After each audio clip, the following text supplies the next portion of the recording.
Side note, as usual, if you hear like water running, that's because someone's using the shower. Usually I film videos when I'm home alone, but that's no longer possible, unfortunately. I hope you had a lovely Easter. It dragged like fuck, okay? For me personally, my Easter break did not go so well. I was getting triggered by a certain bitch. Oh, I'm sorry, that was rude. A certain demon who I shall not name, like Voldemort. Also, my bed broke. I have to get a new bed. My finger is sprained, this one, and I'm also left-handed. Don't know how the fuck that happened. During the Easter break, I got plague. That's the only word I know how to describe it. I've been sick for like 2.5 weeks solid. I'm only just getting better. Like, I'm trying to talk really quietly because it's really awkward filming when there's people in the house. I don't know.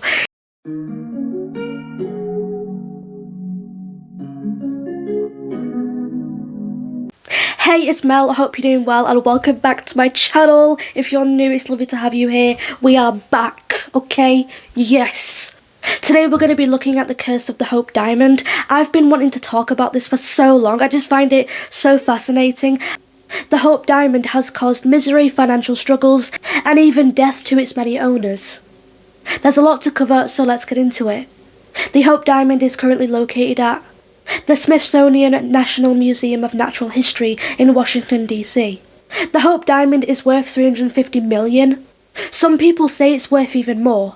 It wouldn't surprise me if the necklace that Rose wore in Titanic drew inspiration from the Hope Diamond. The Hope Diamond has a beautiful blue colour to it, and it weighs over 45 carats. It's about the size of a walnut. The diamond originated in India, where it was mined most likely from the Kola mine. The story goes that a French gem merchant, Jean-Baptiste Tavernier, stole the diamond in 1666 when he visited India. He named the diamond the Tavernier Blue. He took it from the eye of the Hindu goddess Sita's statue. Worshippers of Sita and the statue placed a curse on the gem and whoever touched it, to retaliate for the theft. Shortly after Jean-Baptiste sold the diamond, he died from a fever and wild dogs ate his body. This all happened during the French Revolution. King Louis XIV bought the diamond and had it recut. Wilhelm Fals was a Dutch jeweller who was responsible for cutting the 115-carat diamond to the 45-carat diamond we see today. Wilhelm was murdered by his own son Henrik, who wanted to steal the diamond.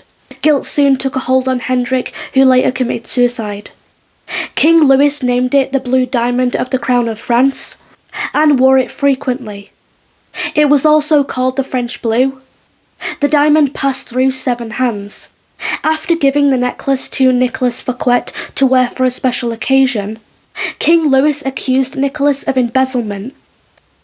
Later they imprisoned and executed him. Almost all heirs of King Louis XIV died, and he himself died a painful death of gangrene. The diamond was then given to King Louis XVI and Queen Marie Antoinette, who attempted to flee France during the Revolution. All but one of their children met an unfortunate fate. People in the family either died by suicide or drug overdoses. On the 11th of September 1792, thieves stole the diamond during raids of the Crown Jewels. The diamond remained lost while most of the Crown Jewels were recovered. As for King Louis and Queen Marie Antoinette, they died by guillotine. I've only just now realised I've been calling Marie Antoinette Mary. I can't even get the names right. It's not Mary, it's Marie, okay? Just correction there. Marie died in 1793. The diamond resurfaced with a different cut 20 years after the Revolution, and a London diamond merchant owned it. The diamond passed through the hands of 7 more people in England before it became the property of gem collector Henry Philip Hope. In the 1830s, Henry renamed the gem the Hope Diamond, and it's kept its name ever since. When he died, he passed the gem down to his oldest nephew, Henry Thomas Hope. This next part becomes a little bit confusing because they all have similar names, but just stick with me.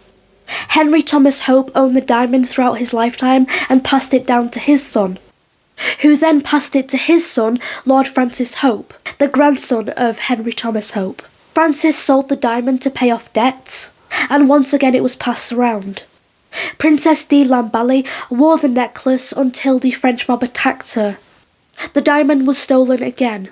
New owner of the gem, a Greek gem merchant, drove off a cliff with his family. That is just so random, like, what the fuck? I don't know what to say about that. That's... What do you want? My cat's just come in the room. Get out from under there! My cat's crawling under the bed. Apologies. The curse continued. French jeweller Pierre Cartier owned the diamond in the 1900s and wanted to sell it to an American buyer. And he eventually found one, Evelyn Walsh McLean, heiress to a mining company and married to the son of the owner of the Washington Post. Evelyn believed that bad luck charms brought her good luck.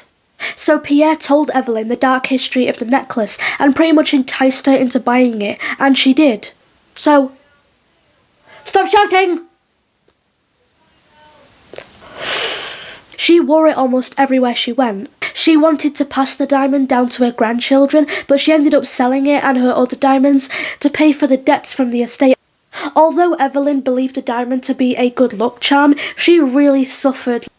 She lost her mother-in-law and then her 9-year-old son died in a car crash. Later, her husband left her for another woman before she was declared insane by the court. Evelyn eventually died in poverty. Surprisingly, Pierre got off with no tragedies of any kind even after owning and handling the diamond. After buying Evelyn's jewellery collection, New York jeweller Harry Winston acquired the diamond. The diamond travelled the globe in the court of the Jewels exhibition and helped raise money for charity events. So, I mean, that's pretty good. I'm trying to look at the positives here, like, I don't know. In 1958, Harry donated the diamond to the Smithsonian Institute in New York. It's now on display in the National Museum of Natural History with other large diamonds. Evelyn was the last official owner of the Hope Diamond. Last victim of the Hope Diamond was actually a postman by the name of James Todd, who delivered the diamond to the museum. Shortly after delivering the diamond to the museum, he was hit by a truck but survived. Sadly, James lost his wife, his dog, and then his home burned down. I mean, there's clearly a pattern, I don't know. A lot of people are drawn to the Hope Diamond, its beauty. It draws you in and then like stabs you in the back. The Hope Diamond has attracted thousands and still does. Every year the Smithsonian Museum receives multiple people who are just purely there to see the diamond, nothing else. Like, the Hope Diamond is the museum's main attraction. That's exactly what this diamond is, okay? Literal whore. A jewellery whore, okay? It lures you in with its beauty, okay, and then stabs you in the back and takes the money. Like, puts you in financial ruin. That is all for today. That is the case of the infamous cursed Hope Diamond. Is this all simply coincidence, or is it real? I don't know. With this necklace, there seems to be a pattern. With stories like this, they really make my mind wander. Give the video a like and let me know in the comment section down below what your thoughts are on the Hope Diamond necklace. As always, thanks for watching. Take care. Bye.